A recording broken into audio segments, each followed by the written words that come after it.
बड़ घाघरा जापाई एटा होची fast gate.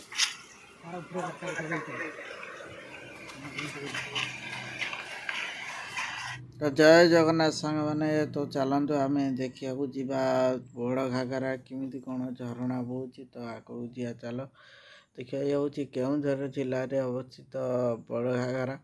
तो चलतु देखा झरणाटी।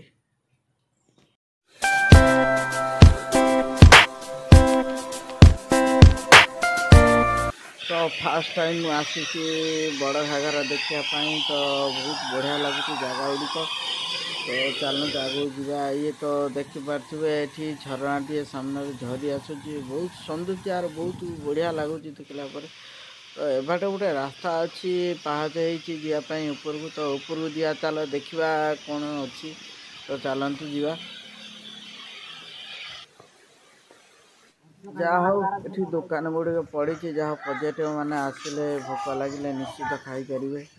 आ भली भली आचार बिक्री होती देखिए अईटा फईटा सब रखुच्च विष गोटे कर ठाकुर जिनसा नई था रखी एठी गोटे पाहाच ऊपर जावाई। तो जीवा चल ऊपर देखिए कौन अच्छे। किसी राइडर भाई माने आसी बुलापाई ये डैम को देखापी बड़ घाघरा डैम। तो देखा चारिपाख पानी पानी प्रबल पानी देखिले भय लगुच डर भी लगुच। तो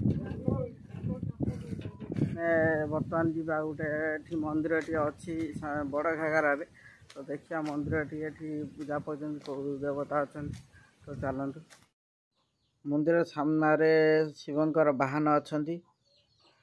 तो ये बाबा रामेश्वर ये नंबर लिखाई जाओ बाबा रामेश्वर ये पूजा पाँच मंदिर भी बंद हो जाइए। तो आगू जीवा चल देखा। तो ये श्री गणेश मूर्ति गोटे अच्छी पूजा पाँच छोट मूर्ति टे।